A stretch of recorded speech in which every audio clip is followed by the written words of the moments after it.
All right, we got time. I'll put in a dirt hole here. When I put a dirt hole, same distance, and I usually run my levers more at 12 and 6 on a dirt hole, just because it kind of seems like it fits the pattern more with a dirt pattern coming out.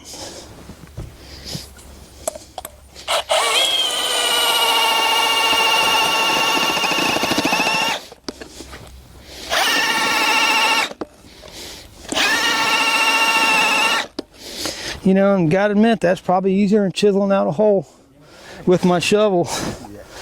It's pretty consistent looking every time.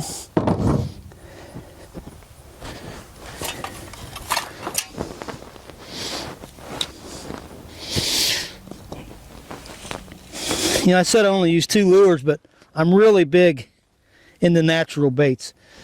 If I have my choice, I go 50-50. That's rabbits. Mostly rabbits if I got my choice. If I'm in a western state, I'm catching jackrabbits, picking them up off the road, cutting them up, putting them in the bucket, let them get tainted.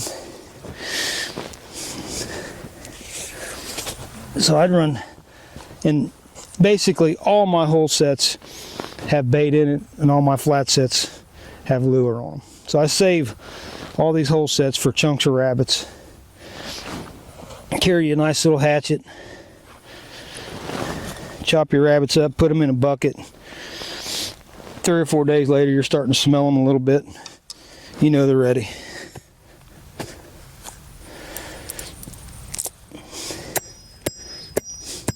I'd like to run a little more chain, but I've gotten where I like to keep it all right under the trap bed.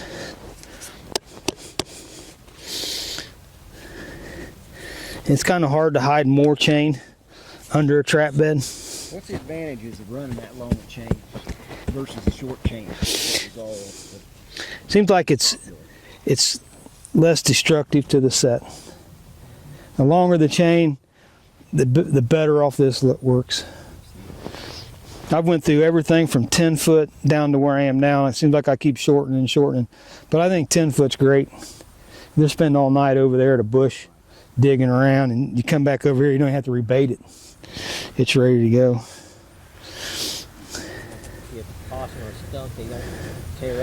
Yep. I mean, that's about as simple as it gets. The trap's automatically bedded the way I bed. And that'd really be about it right there. I mean, it's as quick as it goes, you know. Of course, we got great dirt. Usually in the fall, we do have great dirt.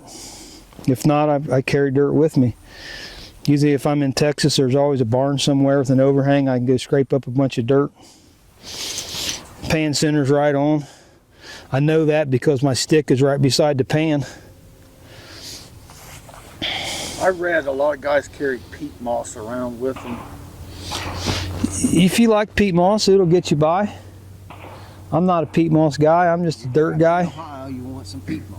It's going to rain. It's going to rain. Peat moss is waterproof, basically. Peat moss, barn dirt.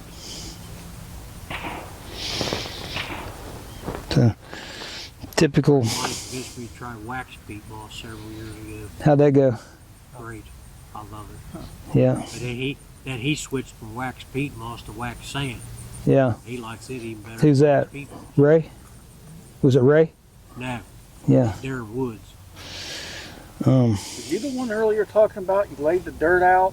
Who was? I don't remember. That wasn't me, but That's how they do it. Solar. They lay it out on black plastic. Yeah. And Somebody's talking about that. we know some guys. They got a cheese grater, like some old style thing that spins, and they put the wax in there, and they just cruise around over top of it like this, doing that. And then they stir it a little bit. And I think they give it another coating, and it's done. mixing it up Yeah.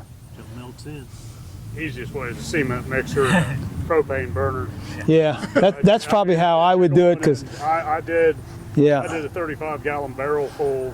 I usually go big, so I would probably be doing that if I did it, you know. I had the dirt laid out, put the wax on it, took that weed burner and just melted it right in. Yeah. Melted it right in. Yeah. Beat burner, yeah, good.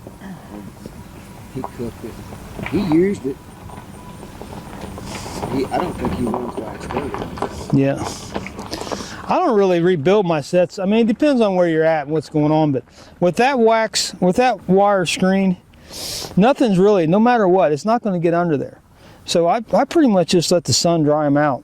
And if I feel like everything I got's frozen, I'll just go put another line right over top of it.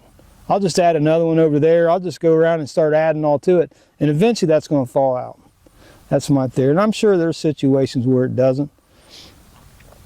One time I was in New Mexico and it started raining and sleeting and bad stuff, snowing.